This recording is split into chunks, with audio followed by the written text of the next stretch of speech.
But if the Thylacine's out there, they're in grave danger. As Ray Green knows, Tasmania is a dangerous place for wild animals. The one-time logger now runs a wildlife sanctuary.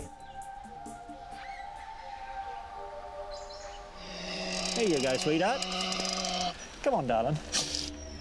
We have quolls, platypus, all sorts of Tasmanian native wildlife, eastern barred bandicoots, all just living naturally in a natural environment. Wow. Depending on the time of year, we have all sorts of little, cute and cuddlies. Oh, I'd love to have a look, mate. Let's have a look. Okay. This is a little paddy melon, this little girl here. She was a little girl we saved from a dead mother's pouch. As you can see, she's healthy and happy now. And what these guys do, they just jump out of here when they're ready. Yeah. We have electric fence on the roadside so they can't get back to the road. These are what we call our Bennett's wallabies. These guys are orphans from log trucks at night. What we do, we pick the babies out of the dead mother's pouches, raise them and then let them go again. It's logging like this, cutting down giants, measuring about 21 feet or so across, that's threatening the future of these animals and any remnant thylacine population. First of all, every single thing that's standing is knocked down.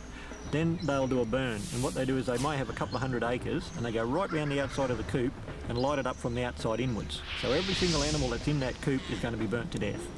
And after they've finished doing that, they'll give it a couple of months until there's a bit of shoots and that growing, then they'll start feeding the animals carrots. And after they've been feeding for about a month, then they'll put 1080 on it and try and do a kill that will kill most things within maybe 4 or 5 kilometres of that coop that's been burnt. Nothing will survive down to a lizard or a frog. Everything dies in the coops. Do you think the government takes the hunt for the Tassie tiger seriously? If a tiger was found tomorrow, you can imagine the world outcry to save it. And if that happened, forestry would have to start doing things properly. So the number one enemy for forestry is the Tasmanian tiger. While Natalie is flying to Tasmania, Daniel is going to investigate the Wilderness Society's claim that these huge trees in the Styx Valley, a place where the thylacine has been seen, are going to be logged. To be fair, he will also talk to the man from the forestry industry. But first, Dan joins protesters who've set up a camp in Tasmania's ancient forests, one of the last homes of the thylacine.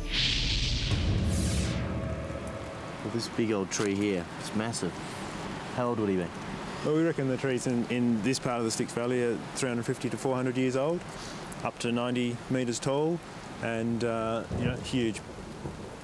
And what's due to happen to this one? Well, this whole area that we're going to walk through is scheduled to be clearfelled this year. That basically means everything will be cut down. That wood that they've got to use for will be extracted. The rest will just be burnt on the ground. At least half of the Styx Valley has been set aside and formally protected.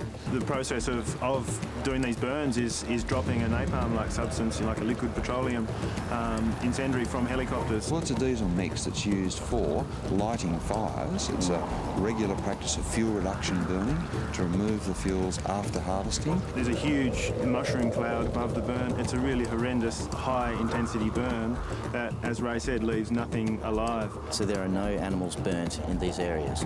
Sure, an occasional individual might get caught in a forest operation.